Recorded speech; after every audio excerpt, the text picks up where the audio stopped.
Hello everyone, I hope आप सब अच्छे होंगे। तो हमारा ये फर्स्ट लेक्चर रहने वाला है एनवायरनमेंट एंड इकोलॉजी का। ये बिल्कुल आपका बेसिक पार्ट रहेगा। इसमें हम बेसिक टर्मिनोलॉजी से आपका स्टार्ट करेंगे लेक्चर। आपको कोई अलग से नोट्स पढ़ने की जरूरत नहीं है, बुक्स पढ़ने की जरूरत नहीं है, आपको बस ये क्लास देखनी है, आपका सारा ये सब्जेक्ट कंप्लीट हो जाएगा। इसको हम 0 to एडवांस लेवल तक लेके जाएंगे। Now let's begin with the lecture. अब हमने सबसे पहले पढ़ना है that why ecology is important, why we have to study ecology.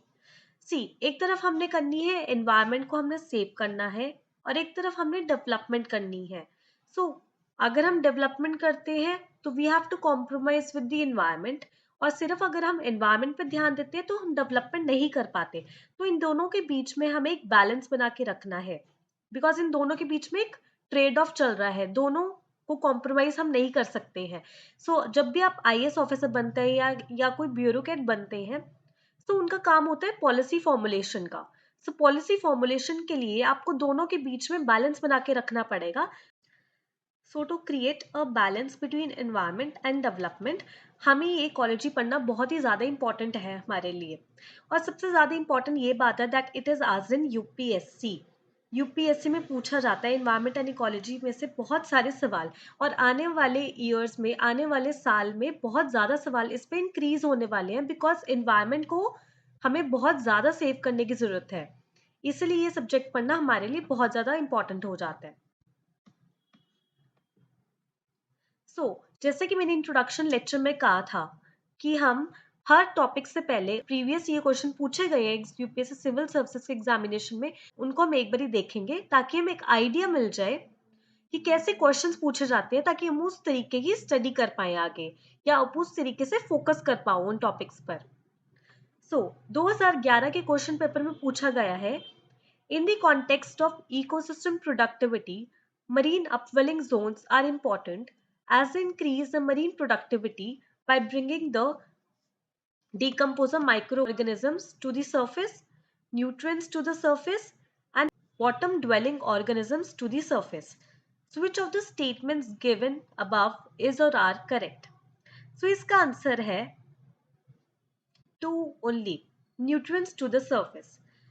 अगर हम इकोसिस्टम प्रोडक्टिविटी की बात करते हैं, मरीन अपवेलिंग जोन्स इंपॉर्टेंट क्यों है मरीन प्रोडक्टिविटी के लिए? बिकॉज वो न्यूट्रिएंट्स टू द सरफेस लेके आते हैं।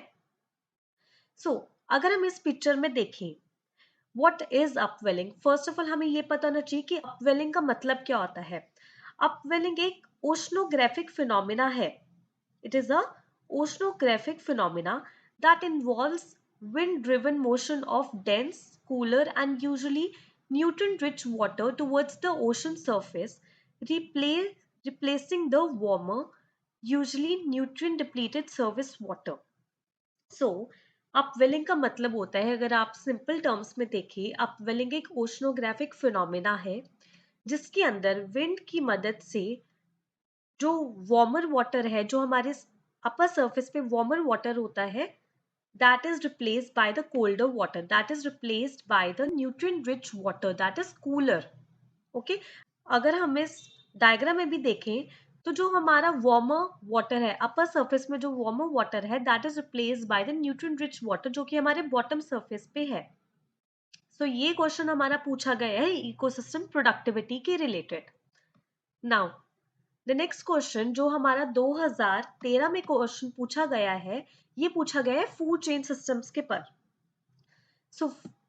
With reference to food chain ecosystem, consider the following statements.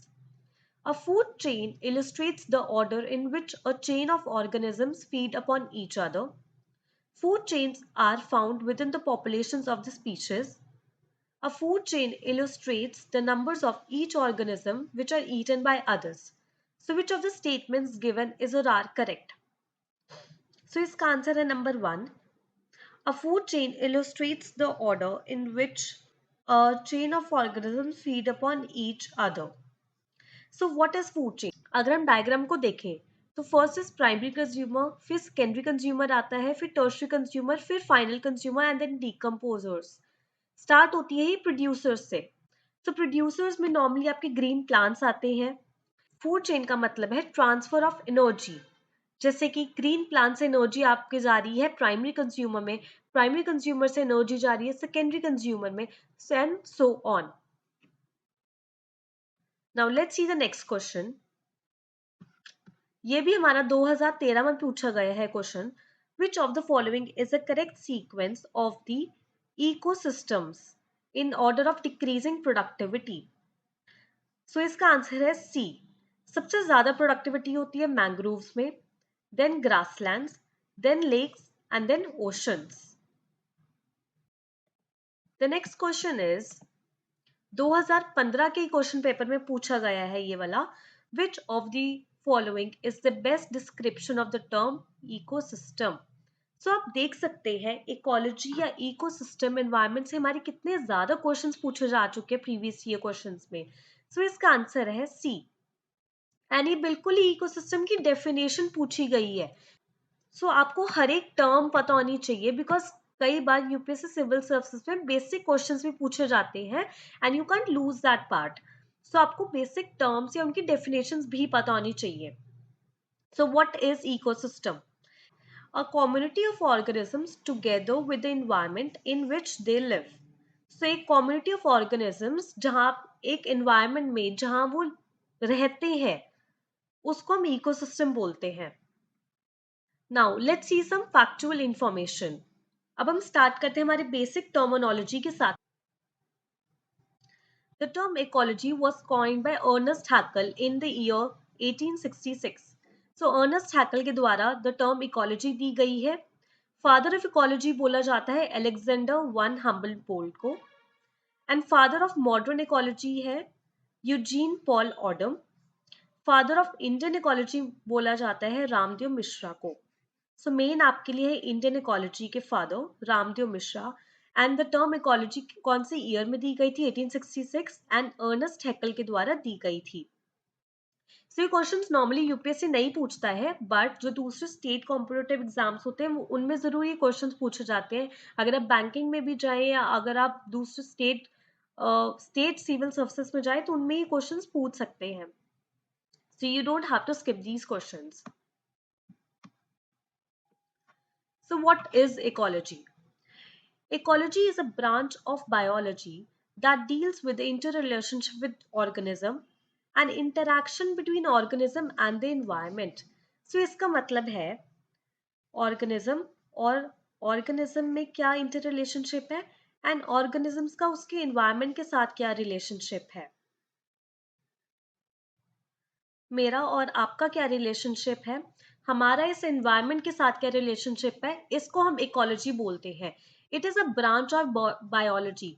जैसे बायोलॉजी की एक ब्रांच है इकोलॉजी एनवायरनमेंट, ठीक है, जिसके अंदर हम पढ़ते हैं एक ऑर्गेनिज्म का, एक एनिमल का, एक इंसान का दूसरे ऑर्गेनिज्म या एनिमल या इंसान के साथ क्या रिलेशनशिप है एंड अपने इन्वायरमेंट के साथ क्या रिलेशनशिप है, हमारा एटमॉस्फेयर के साथ क्या है, हाइड्रोस्फेयर के साथ क्या है, लिथोस्फेयर के साथ क्या, जो कि आपके इन्वायरमेंट के कंपोनेंट्स है उनके साथ हमारा क्या रिलेशनशिप है, उसको हम इकोलॉजी कहते हैं. So now let's study the basic terminology of ecology. First is vegetation. Vegetation क्या है? जैसे कि आप इस पिक्चर में देख सकते हैं, vegetation is the collective and continuous growth of plants in space is called vegetation. Vegetation is the sum total of plant population covering in a region. तो सिंपल सी बात ये है कि वेजिटेशन क्या है? The continuous and collective growth of plants. जहां पे भी आप आसपास अपने प्लांट्स को देखते हैं उसको हम वेजिटेशन ही कहते हैं. It is a sum total of plant population covering a region. जो जहां पे भी आप प्लांट्स देख रहे हैं अपने आसपास एनवायरनमेंट में, जहां पे भी आप प्लांट्स देख रहे हैं उसको हम सिंपल टर्म्स में हम वेजिटेशन कहते हैं. Next is flora. Flora is all the plant life present in a particular region or time, generally naturally occurring native plants. So normally अगर आप कोई भी फ्लावर देख रहे हैं, प्लांट्स देख रहे हैं, उनको हम फ्लोरा कहते हैं. Fauna क्या है? Fauna is animals. Fauna is all the animal life present in a particular region or time. कोई भी आसपास आप जानवर देख रहे हैं, एनिमल देख रहे हैं, तो उनको हम fauna कहते हैं. बिकॉज हर एक सब्जेक्ट की अपनी एक टर्मिनोलॉजी होती है. वैसे ही इकोलॉजी जो सब्जेक्ट है हमारा, इसकी टर्मिनोलॉजी है. तो नॉर्मल हम प्लांट्स को कह रहे हैं, फ्लावर्स को कह रहे हैं फ्लोरा, एनिमल्स को कह रहे हैं फौना. सो ये बेसिक टर्मिनोलॉजी है. Then is species. What is species? Species is a group of organisms that share a common gene pool, genetic constitution. So genetic constitution क्या होता है? Genetic constitution is, it refers to the total number of genes of every individual in a population. तो जैसे कि आप इस diagram में देख सकते हैं कि आपको एलिफेंट दिख रहा है, यहाँ पे टाइगर दिख रहा है, आपको लायन दिख रहा है, यहाँ पे डिफरेंट डिफरेंट आपको लेपर्ड्स दिख रहे हैं, डिफरेंट डिफरेंट यहाँ पे स्पीशीज. सो स्पीशीज का मेन मतलब यही है कि एक जीव या जीवों का समूह या एक इंडिविजुअल या इंडिविजुअल्स का ग्रुप जो होता है जिनके जीन सेम होते हैं उनको हम स्पीशीज कहते हैं. जैसे कि हम इंसान, हम ह्यूमन पॉपुलेशन बनाते हैं. अब टाइगर पॉपुलेशन है, लायन पॉपुलेशन, तो ये अलग अलग स्पीशीज में आ जाता है. अब डिफरेंट टाइगर्स, एक इंडिविजुअल टाइगर जो है वो अगर इकट्ठे हो जाएं तो उनको टाइगर पॉपुलेशन कहते हैं. वो एक टाइगर की स्पीशीज बन जाती है. सो इसीलिए जिनके एक टाइप के जीन होते हैं उनको हम स्पीशीज कहते हैं. जैसे कि यहाँ पे ना एक लेवल्स होता है. अब वैसे तो हम नेक्स्ट लेक्चर में पढ़ेंगे इसके बारे में, लेकिन इसमें एक लेवल होता है. जैसे फर्स्ट हमारा आता है इंडिविजुअल. इंडिविजुअल के बाद हमारी बनती है पॉपुलेशन. फिर पॉपुलेशन के बाद हमारी बनती है स्पीशीज. सो जब एक इंडिविजुअल, जैसे कि मैं या आप हम एक सारे एक इंडिविजुअल हैं. जब हम ऐसे इंडिविजुअल, सारी ह्यूमन पॉपुलेशन एक इंडिविजुअल, एक पॉपुलेशन बनाते हैं. पॉपुलेशन के बाद हम सबके जीन सेम है तो इसलिए वो स्पीशीज क्रिएट होती है. सो आगे भी हायरार्की है, बट वो हायरार्की हम नेक्स्ट लेक्चर में करेंगे क्योंकि इसमें हम इतना ज्यादा डीप में नहीं जाएंगे. हम नेक्स्ट लेक्चर में कवर करेंगे. अभी के लिए आप इतना समझिए कि स्पीशीज का मतलब है वो जीव या जीवों का समूह जिनके सेम जीन्स होते हैं या वो सेम जीन जेनेटिक कॉन्स्टिट्यूशन से बिलोंग करते हैं, उनको हम स्पीशीज कहते हैं. अब आता है हमारा environment. So what is environment? Environment क्या होता है? जो जो जो भी चीज हम आसपास देख रहे हैं, जो भी चीज आप आसपास देख रहे हैं अपने आसपास, प्लांट्स हो, एनिमल्स हो, कोई भी लिविंग या नॉन लिविंग थिंग्स हो, उसको हम एनवायरनमेंट कहते हैं. एवरीथिंग दैट सराउंड्स और affects an organism during its life time is collectively known as environment. जिसके अंदर लिविंग चीजें भी आती हैं और नॉन लिविंग चीजें भी आती हैं. लिविंग मतलब बायोटिक एंड नॉन लिविंग मतलब अबायोटिक. सो लिविंग चीजें एंड नॉन लिविंग चीजें मिला के हम एनवायरनमेंट बनाते हैं. So in other words, environment is defined as the sum total of living, non-living components, influences, events, surroundings of an organism. So environment के अंदर हमारे living and non-living components, कोई भी influences हो, कोई भी events हो, कोई कुछ भी आपके surrounding में है, उन सबको हम environment ही कहते हैं. कोई भी आपका जल, पानी, हवा, ये सारी भी non-living चीजें हैं तो ये भी हमारे environment के अंदर आती है. अगर हम बायोलॉजिकल सेंस में बात करें तो एनवायरनमेंट के अंदर हमारे आते हैं physical components and biological factors and chemical cycle. जो भी केमिकल इंटरेक्शंस होती है, जैसे कार्बन साइकिल की बात करते हैं, नाइट्रोजन साइकिल की बात करते हैं, तो ये सब हमारे एनवायरनमेंट का पार्ट रहता है. अब हम कुछ कंपोनेंट्स की बात करते हैं. What are the components of environment? So सबसे पहले आपको एक सीक्वेंस पता होना चाहिए. कंपोनेंट्स को पढ़ने से पहले अब हमने क्या क्या रिवाइज किया था. अभी हमने पहले रिवाइज किया था वेजिटेशन,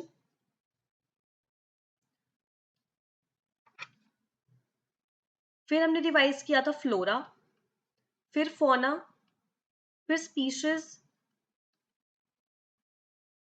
फिर एनवायरनमेंट देखा था हमने.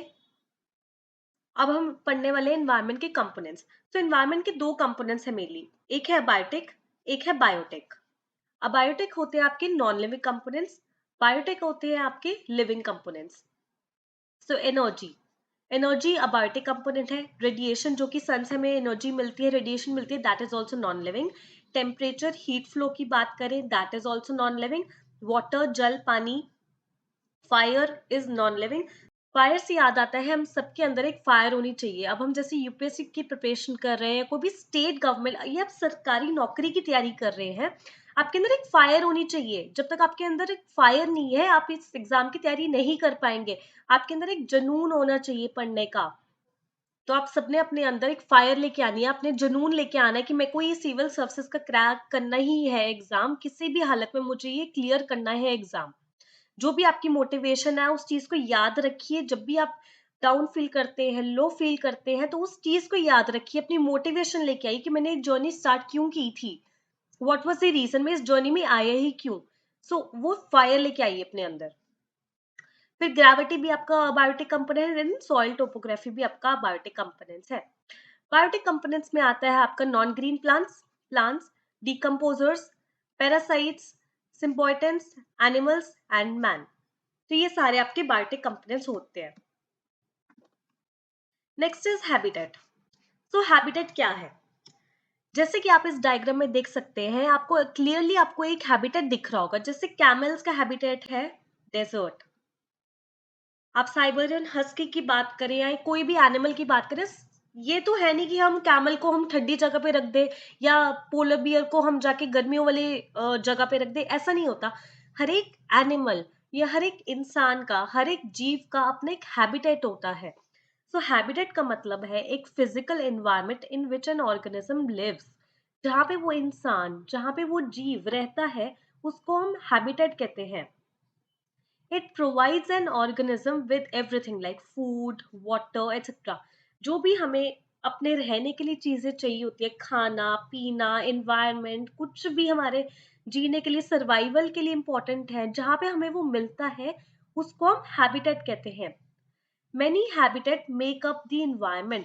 बहुत सारे हैबिटेट्स, ये वाला हैबिटेट भी, तो बहुत सारे हैबिटेट मिला के हमारा बनता है एनवायरमेंट।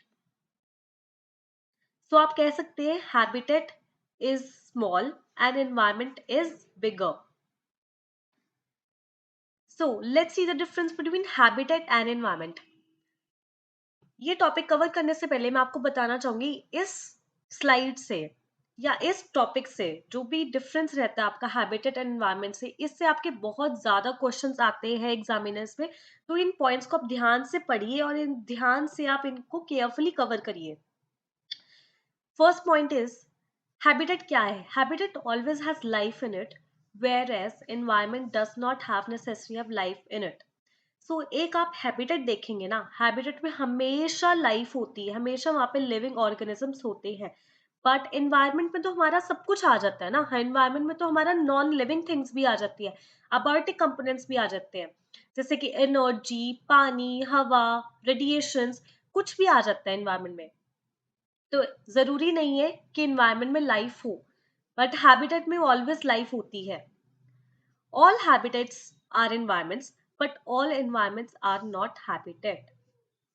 तो अभी हमने पीछे ही कवर किया था, सारे हैबिटेट्स मिला के एनवायरमेंट होता है, बट सारे एनवायरमेंट्स हैबिटेट नहीं हो सकता। बिकॉज अगर हम अगर हम एनवायरनमेंट की बात करते हैं, तो एनवायरनमेंट में तो सब कुछ आ जाता है ना, तो हर जगह पे जीव तो नहीं रह सकते या हर कोने में जीव तो नहीं रह सकते।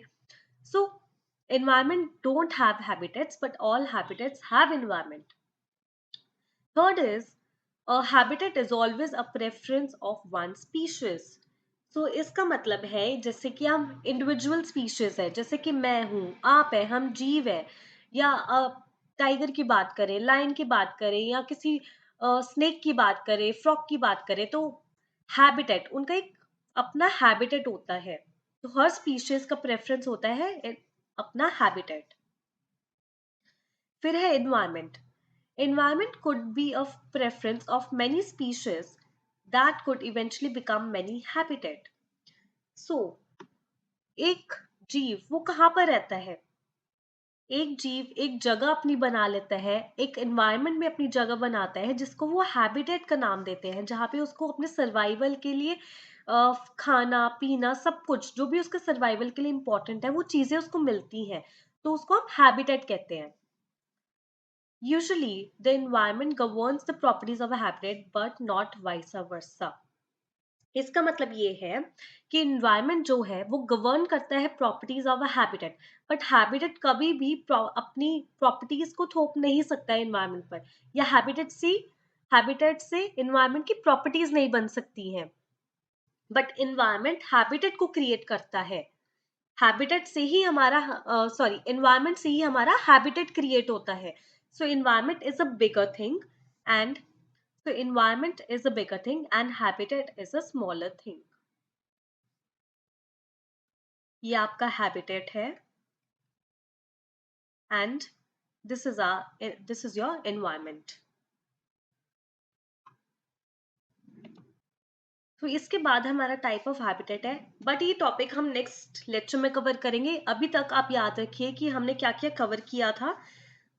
फर्स्ट इज हमने वेजिटेशन कवर किया था, फिर हमने फ्लोरा कवर किया था, then fauna, then species, then is your environment and then is your habitat. And types of habitat हम नेक्स्ट लेक्चर में कवर करेंगे।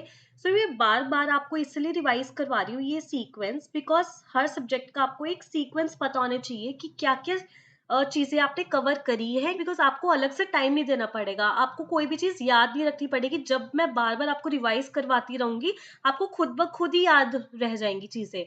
आपको अलग से इस क्लास के बाद अलग से पढ़ना नहीं पड़ेगा एनवायरमेंट के बारे में। तो आपको बार बार इसको मैं रिवाइज करवाती रहूंगी कि पहले हमने क्या सीक्वेंस में किया था, ताकि आपको कोई भी चीज क्रैम ना करनी पड़े बाद में, आपको इजीली याद रहे सारी चीजें। सो अब हम मिलते हैं टाइप्स ऑफ हैबिटेट के साथ नेक्स्ट लेक्चर में। तो तब तक आप रिवाइज करिए इस क्लास को एंड अच्छे से अपने बेसिक टर्मिनोलॉजी को कवर कर लीजिए। अब हम मिलते हैं नेक्स्ट क्लास में।